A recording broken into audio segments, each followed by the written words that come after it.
आदेश आदेश। आज बात करेंगे कन्या राशि की। कन्या राशि का 14 जनवरी का राशिफल कैसा रहेगा। मकर संक्रांति का पर्व है, तो मकर संक्रांति पर्व की आप सभी को हार्दिक शुभकामनाएं। सबसे पहले बात करेंगे आज के पंचांग की। रविवार का दिन है, सूर्य भगवान के चरणों में नमन करते हुए आज के दिन की शुरुआत करेंगे। पौष शुक्ल पक्ष की तृतीया तिथि आज रहेगी। सूर्योदय का समय आज सुबह को 7:15 पर रहेगा, जबकि सूर्यास्त शाम को 5:45 पर होगा। आज अभिजीत मुहूर्त का समय 12:09 से 12:51 तक रहेगा। वही राहु काल 4:26 से 5:45 तक रहेगा। दिशा शूल पश्चिम दिशा की रहेगी। आइए शुरू करते हैं कन्या राशि का राशिफल।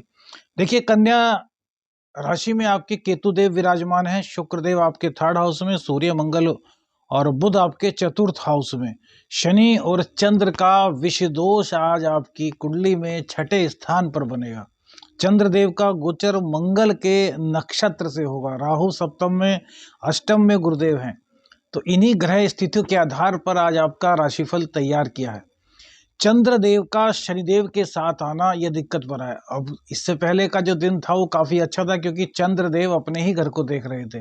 लेकिन आज चंद्रदेव और शनिदेव की युति है, तो ये विष योग का निर्माण करते हैं। चंद्रदेव सुबह लगभग 6 बजे के करीब 3 डिग्री के रहेंगे और शनिदेव 10 डिग्री के आसपास है।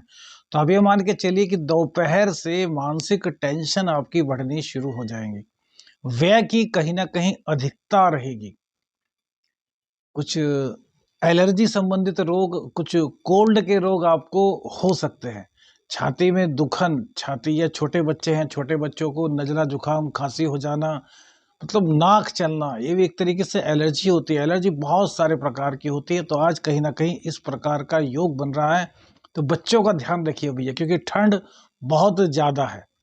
तो इस ठंड से अपने बच्चे को बचाइए, क्योंकि शनि और चंद्र का विषय दोष बन रहा है। यही अपनी माता जी का ध्यान रखिए, क्योंकि शनिदेव, चंद्र और शनि के आने से कहीं ना कहीं आपका 4th भाव, हालांकि 4th भाव इस वक्त देखा जाए तो सूर्य मंगल और बुध एक साथ बैठे हैं तो काफी मजबूत है, लेकिन उसके मूल कारक चंद्रदेव हैं, जो शनि के कारण आज विषय दोष में आएंगे, जिससे कि सुखों की थोड़ी कमी होगी।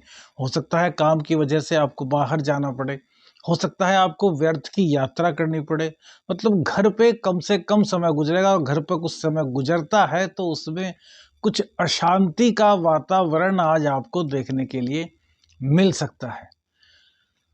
चंद्रदेव खर्चों को बढ़ाएंगे, आमदनी के कारक है, तो खर्चों को कैसे बढ़ाएंगे इसको सुनिए।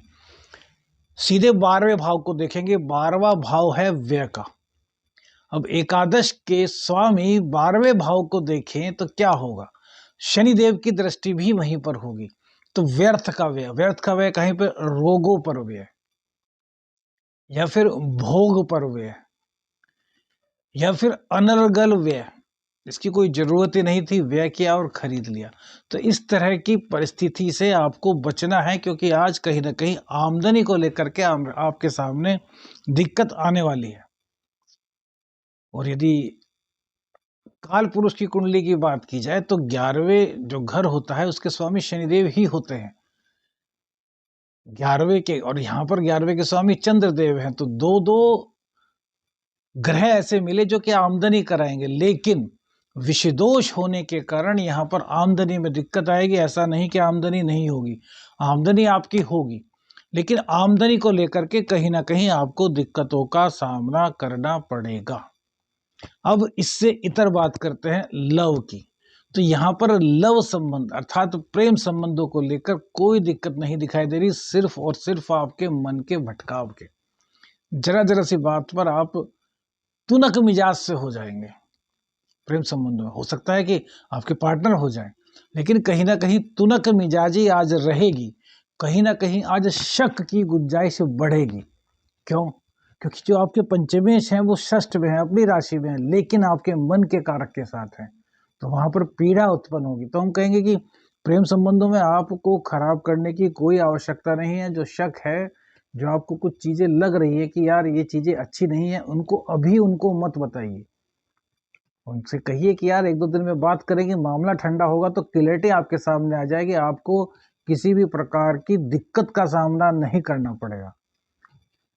चंद्रदेव, चंद्रदेव से कहीं ना कहीं आपके सुख और माँ, दो चीजों को देखा जाता है। तो माँ की सेवा आपको करनी है, माँ को किसी भी तरह की कोई दिक्कत ना हो पाए, इसकी जिम्मेदारी आपको लेनी होगी, माँ का आशीर्वाद लेना होगा। रविवार का दिन है, सूर्य का दिन है, माता पिता की सेवा कीजिए और एक माला गायत्री भी कीजिए। मकर संक्रांति है, सूर्यदेव मकर राशि में प्रवेश करेंगे, तो ऐसे अवसर पर गायत्री का जाप जरूर करना चाहिए। और एक चीज आपको सभी को बताते हैं कि आज के दिन कम से कम, वैसे तो रोजाना करना चाहिए, लेकिन आज के दिन इस उपाय को कीजिए। अपने लेफ्ट हैंड में थोड़ा सा घी ले लीजिए, 2 या 3 बूंद देसी घी, शुद्ध घी, और उसको ऐसे ले जा करके जब सूर्यदेव जहां भी दिखे आपको वहां पर खड़े हो जाइए। 27 बार गायत्री मंत्र का जाप कीजिए। ओम भूर्भुवस्सुः तत्सवितुर्वरेण्यं भर्गो देवस्य धीमहि धियो यो न प्रचोदयात्। और उसके बाद राइट हैंड की सूर्य उंगली से, सन उंगली से, छोटी उंगली के बराबर वाली उंगली से इसको घी को लीजिए और ओम घृणी सूर्याय नमः, इस तरीके से 5 बार ये अर्घ सूर्य देव को देखिए। देखिए सूर्य देव की कृपा आप पर किस प्रकार से बरसती है। आज के दिन तो यह उपाय आप कीजिए अनिवार्य रूप से, और हम कहेंगे रोजाना कीजिए। सूर्य देव को इस प्रकार से अर्घ आप प्रदान करेंगे तो जीवन में सूर्य से संबंधित कोई दिक्कत नहीं होगी। और जब आत्मा मजबूत होगी तो भैया परमात्मा तक पहुंचने का रास्ता बहुत सरल होगा, परमात्मा का आशीर्वाद मिलेगा, परमात्मा की कृपा मिलेगी, नवम भाव मजबूत हो जाएगा। अब आगे की बात करते हैं। राहु देव सप्तम में है, यहाँ पर मंगल देव की दृष्टि जो हमने बताई है वो दाम्पत्य जीवन में दिक्कत तो पैदा कर ही रही है, लेकिन आज चंद्रमा के शनि के साथ होने के कारण यह दिक्कतें आपकी बढ़ सकती हैं, क्योंकि मन का अशांत होना ही कहीं ना कहीं कलह को उत्पन्न कराता है। तो इस कलह से बचने के लिए चंद्रदेव को मजबूत करना चाहिए। वो कैसे होगा? तो भैया शिवलिंग पर दूध अर्पित कीजिए, माँ भगवती और शिव शंकर का मंत्र हमने आपको दिया है, ओम ह्रीं हो नमः शिवाय, इसका जाप कीजिए और उसके बाद शिव तांडव स्तोत्र का पाठ कीजिए। तो पार्टनरशिप से संबंधित दिक्कतें और दाम्पत्य जीवन से संबंधित दिक्कतें आपकी बहुत कम हो जाएंगी, क्योंकि चंद्र के मजबूत होने से मन को मजबूती मिलेगी। सूर्य की दृष्टि आपके चतुर्थ सूर्य बैठे हुए हैं, आपके दशम भाव को देख रहे हैं, तो ये आपके व्यापार को बहुत अच्छा चलाने वाले हैं। आमदनी को लेकर के दिक्कत हो सकती है, लेकिन व्यापार चलने में कहीं किसी प्रकार की कोई दिक्कत नहीं दिखाई दे रही।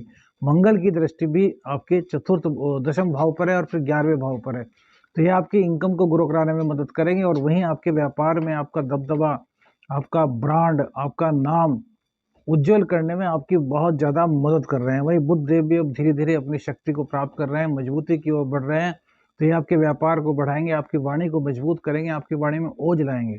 जो लोग आपके विरोधी थे वो हो सकता है कि आपकी वाणी से आपके दीवाने हो जाए। दीवाने का मतलब आपसे आकर्षित हो, आपकी बातें उनके दिल तक पहुंचे और वो आपसे जो आप काम लेना चाहते हैं, बिजनेस संबंधित काम है, शिक्षा संबंधित काम है, उस काम को कर दें। शिक्षार्थियों के लिए मन थोड़ा सा आज चंचल आपका रहेगा, अर्थात आप कंसंट्रेट नहीं कर पाएंगे और इस वजह से आपके शिक्षा में थोड़ी सी दिक्कत हो सकती है।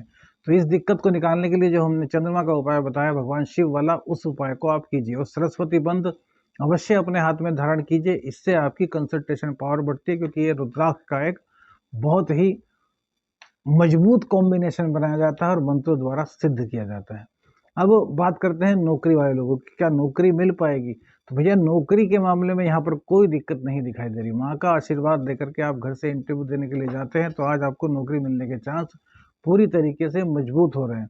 राजनीति में सफलता मिलेगी या नहीं, बहुत से लोग हमसे कमेंट्स करके पूछते हैं। तो राजनीति के लिए समय आपका बहुत अच्छा चल रहा है, लेकिन मन यहाँ पर कहीं ना कहीं आज गोचर में पीड़ित है। हालांकि आपकी कुंडली में अगर मजबूत हुआ तो आप पर इसका बहुत कम प्रभाव पड़ेगा, लेकिन कुंडली में भी आपके चंद्र पीड़ित है और गोचर में भी आपके चंद्र पीड़ित हो रहा है।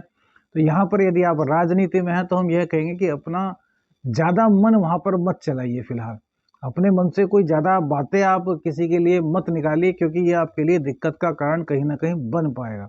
ये लगभग अभी 6 दिन बाद आप जब इस तरह की बातें करेंगे, जब चंद्रदेव अपनी उच्च राशि में पहुंच जाएंगे, तब आपके लिए बहुत कारकत्व की स्थिति आएगी। तब आपकी बात वहां पर सुनी जाएगी, मानी जाएगी। आपको पद, मान, प्रतिष्ठा जो आप चाहते हैं वो सब चीजें आपको मिल जाएंगी। अब शुक्र देव की बात करते हैं, क्योंकि शुक्र देव की दृष्टि सीधे नवम भाव पर पड़ रही है, और नवम भाव सबसे इंपॉर्टेंट होता है। लगन के बाद नवम भाव को ही देखना चाहिए, क्योंकि ये हमारा भाग्य है, और भाग्य की बदौलत बहुत कुछ मिलता है। भाग्य की बदौलत आपने देखा होगा, बहुत से लोग, उनको कुछ नहीं आता, लेकिन भाग्य उनका बड़ा मजबूत है। पूर्व जन्म के उनके कर्म इतने मजबूत हैं कि इस जन्म में उनको प्रारब्ध से बहुत सारी चीजें आशीर्वाद स्वरूप मिली हैं, तो वो ना करें तब भी भाग्य की बदौलत उनको मिलता रहता है। तो यही शुक्रदेव आपके भाग्य भाव को देख रहे हैं, जो कि उनका अपना ही घर है। तो यहाँ पर शुक्र को मजबूत करने के लिए अपने अंगूठे के नीचे इस पर्वत, देखिए बहुत से लोग पूछते हैं कौन सा, तो अंगूठे के नीचे का जो ये पर्वत होता है, इस पर्वत को शुक्र का पर्वत बोलते हैं। इस शुक्र पर्वत पर थोड़ा सा शहद और थोड़ा सा इत्र लगाना शुरू कीजिए, इससे आपका शुक्र स्ट्रांग होगा, आपके भाग्य को मजबूती प्रदान करेगा। वैसे आपकी कुंडली में कहीं पर कोई दिक्कत नहीं है, यदि खाली शनि और चंद्र के विष दोष की बात की जाए। विष दोष का उपाय हम हर बार बताते हैं, अब फिर से बता रहे हैं। थोड़ा सा दूध लीजिए, थोड़े से काले तिल लीजिए, थोड़ा सा सरसों का तेल लीजिए, और इन तीनों चीजों को मिला करके भगवान शिव का अभिषेक करेंगे तो विष दोष का शमन होगा। आदेश आदेश।